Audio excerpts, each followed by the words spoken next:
Hello and welcome to Mike's Garage. Now we're not really at Mike's Garage today. We're at Sick Cycles with Al. Came to visit Al, and usually I visit Al when he builds something new, but this time he's really built something new. And so we thought we'd come over here. Mike and I came over here to speak with Al and to look at his place and see what he's got going on. Now, thank you. You had your last shop for quite a while. Yeah, we were in Mentone for a few years. 2 years ago, we bought a house here in Redlands, next town over, Victorian home, built in 1885. Came with a pretty cool little unique property, and in the back of the property is a 100-year-old barn. So we knew that was coming, but it took a minute to get this place ready to move in, but here we be. And so here we are visiting Al's new shop with Al's cool stuff like this. This lathe is awesome. Yeah, thank you. The gods of OfferUp blessed me on that day. I love it. Everything I've had, all my tools have been secondhand and very old. And the last lathe was made in 1952. This one was made in 2012. Ooh. So, like, to have something this new and nice is, like, such a luxury. I mean, it's, like, incredible. And I scored it for way too cheap. But, hey. It's a wonderful thing. Win's a win, right? That's I'm glad you have it, because if I need to, I can come over here and talk you into turning anything there I need. I like that. If you can't use your friends, what's the point? It's far more accurate than my last one, I can tell you that. And yeah, I've been meaning to talk to you about stuff you did in the past. And then, you know, when I was moving shop, that was like kind of a big deal. The lathe and the mill, especially the Bridgeport. Moving that Bridgeport. Yeah, so I sold the old ones and upgraded, because if I was going to move them, now was the time. What a wonderful thing to have a Bridgeport mill like that. That's beautiful. This one, I'm pretty excited. Haven't got to use it yet. The phase converter actually just arrived in the mail. It's in the box over there. So it's a little dusty. Been sitting on here for a couple months, and maybe next week we'll finally get to turn it on. I think we should have another party to celebrate. Yeah, we'll cut some metal. Yeah, that's it. Sounds like a good party. Yeah, it's a machining party. Okay, well, here we are again walking around the shop, and you know, you've got nice benches, you got nice everything. This is grand. It's a small shop, but it was kind of perfect for me, sort of downsizing a little bit, but it's in my backyard, so no more rent. And it's kind of set up like a little bit of like a fabrication area over here, make my mess over here, and then sort of you know, grinding tables, cut off saw, a bunch of sanders, a bunch of tools. Well, for those who've never done it, one of the absolute biggest thrills I know in my life, and I'm sure in yours too, is setting up your shop. There is nothing more fun than setting up your shop. I mean, it is pretty fun. It's true. Oh, this is great. It's every bit as good, if not better, than building a motorcycle, because from this comes many great motorcycles. Right. This is, you know, speaking of, like my last one, like the last shop, you know, like kind of taking what I had from the other place. You know, I had like more assembly on one side of the shop and more fabrication on the other, and I was always annoyed because sometimes they'd have to like wheel the welder down there and then wheel the welder back there and extension cords. And now my welder's right there and it could just reach over there. It could reach over here. It's kind of nice, you know. So big is good, small is kind of good too. Yeah, but you also learn in time, after setting up 2-3 different shops over the years. I want this here, and I want that there. What works for you? I want it. Yeah, I want it within reaching distance. Yep. How can I get everything within reaching distance? Yeah, you know? It's like we're always moving shit around. Like, this would be better over here, and this would be better, you know. But that's kind of part of the fun. But this is nice. Thank you. Really Thank is you. nice. Yeah, it's kind of coming together. I'm so happy for you. I can't believe it myself.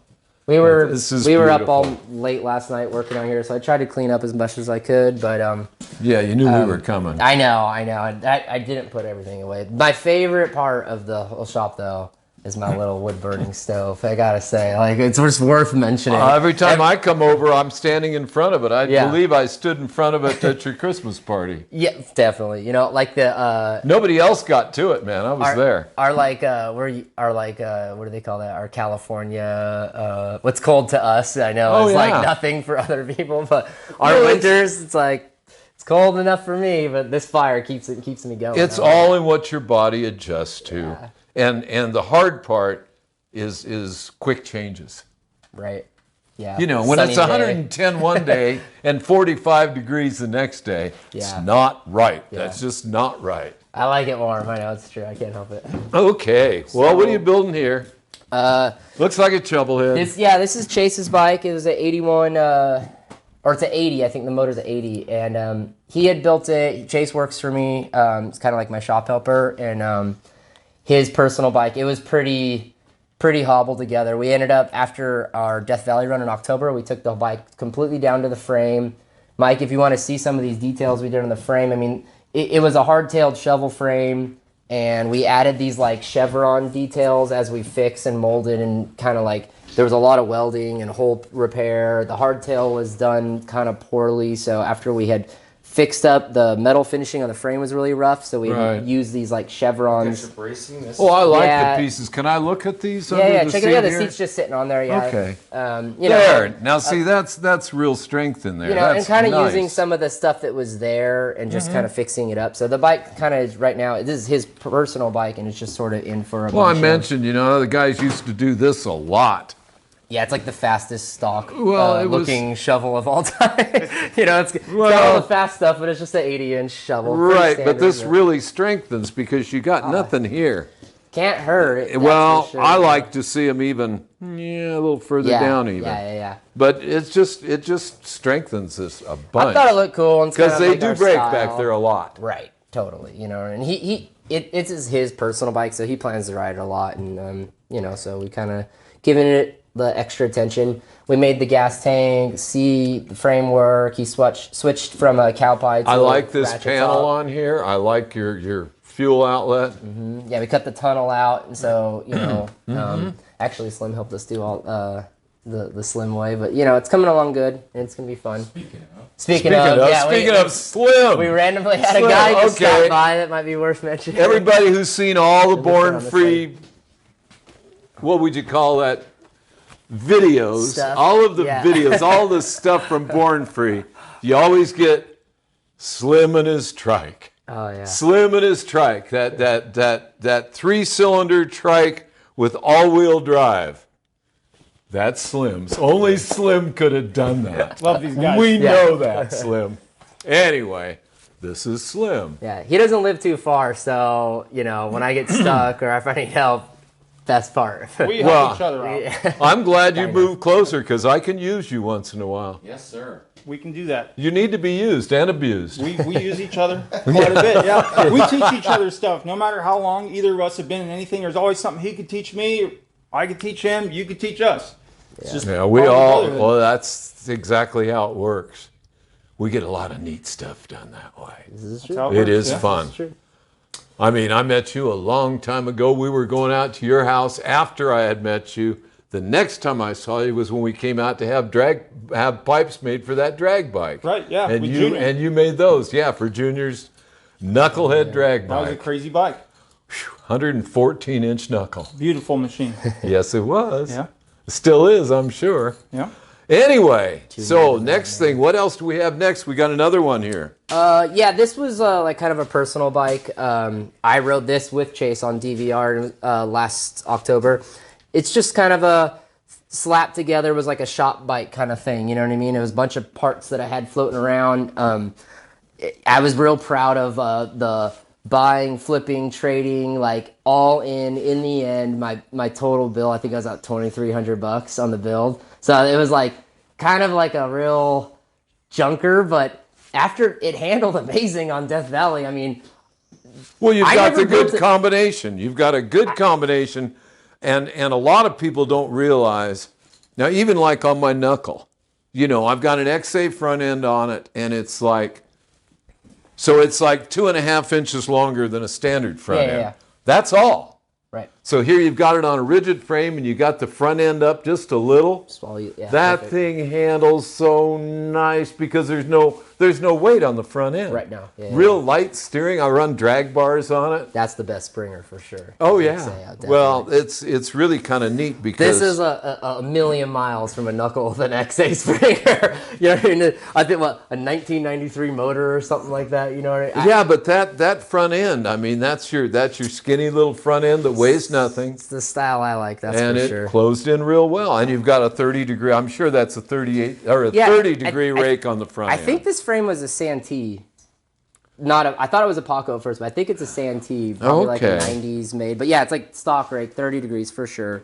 The front end, I think, is like 2 or 4 over, 35 millimeter. Like that does look like a Santee. I'm pretty sure it is. The Paco frame has that nice like little like I always like that little scoop they do in the neck there. Kind of looks like the seat area. Like they have that. Well, that plate Paco or had a whatever. couple of different varieties of the same. So I'm they just did like them a different vintage ways. bike guy. Yeah. I'm like you. Like I've always had knuckles and pans and stock stuff. This was like all aftermarket, all dirt cheap stuff. Right. But I got it out on the road, and you know the guys I left here with are all on shovels, and they're like, "Whoa, why is this thing so fast?" And I'm like, I think it's because it's an Evo. I'm cracking the throttle. I'm doing 80 on the highway. You know, an 80-inch Evo. I just think it's pretty cool that you would even take that out to the desert. I mean, these guys build bikes that think they're totally reliable, and end up not being. And you put this thing, slapped it together, went out there and added a blast. I mean, it was so much fun. It's always so much fun on our Death Valley run we do. But I was getting some sideways looks from my friends. I always run the old stuff, but. You know, like I said, at the time... But you've got 80 inches of Evo and basically no weight. There isn't anything really here. So with a cam, a carburetor, and a set of pipes, that's it. Yahoo, that's all you need. It. And you, sir, with all due respect, you're about as light as I am. I know, I'm pretty Neither one of us weighs anything. It was the same deal as Chase's, though. Like, there was, like, holes in the frame. The gas tank was, like, an old one that leaked. I had a Cowpie transmission, which those are not my favorite. There was a couple other little things that just sort of need addressed. So simultaneously the past like month-ish, Chase and I, we've been like, you know, we just moved in the shop. Before I move on to like my next project, we're just giving like our little daily riders a makeover. So it's, you know, we just rattle can them in primer, fixing up a bunch of stuff. I made the tank. He made that tank. I put a ratchet top in it, put a bigger oil bag in it. What else did we do? Just a handful of little things, you know, changing up. But it's real fun stuff. And again, just something to... The whole shop is working out well. Yeah. This is really... No, it is. Yeah, you got to have all your written material to check on as you go through I this got stuff. A lot of stuff. Early Dice magazines, Roller magazines, my favorite for sure, and lots of collections of Easy Riders. And what's this one? Well, this might have been one of the first bikes that you came and filmed me. It was a knuckle chopper I built for Born Free ago. So the guy that had it now, you know, my friend Sean and I, we made the frame and I made it the tank, and it was like kind of like sort of special to me. I really wanted it, and the guy that ended up getting it, you know, as my job is to sell them when they're done, you know, unfortunately, I was able to get the chassis back basically. So I'm helping him with another bike, and he's getting the drivetrain out of this, but I got the thing that was like one of my favorite bikes back. Well, that's good because that's all your handwork. In addition, the next bike I built for Born Free, last year, that bike kind of got parted out almost. It's just like a crazy turn of events that probably was like not the most like best business decisions, but I got kind of my favorite stuff back. So like this is kind of like one day stuff. It's like pushed in the corner, but like the chassis was from Born Free 2 years ago, and the front end and wheels are from Born Free last year. It's kind of psycho sounding. We will check. We will check in again. Yeah, on you'll this. have to come back to know all the gyrations. It's probably more story. information than anybody needs.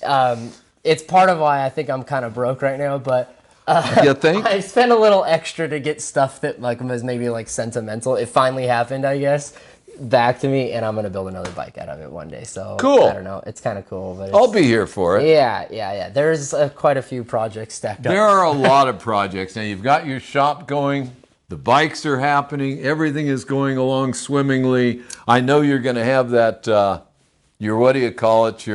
phase converter. Your phase converter over there going, and next time I'm in here, we're going to cut up some metal of some kind for some reason, okay? We're going to do our best. And you've been working crazy, as have I. We've been working like crazy on clothing. That's right. Maybe you'd like to show a couple of these pieces. I noticed you and Slim got the same kind of coat on. Yeah. They have a vested interest in them, yes. I mean, like, you know, Mike's making shirts.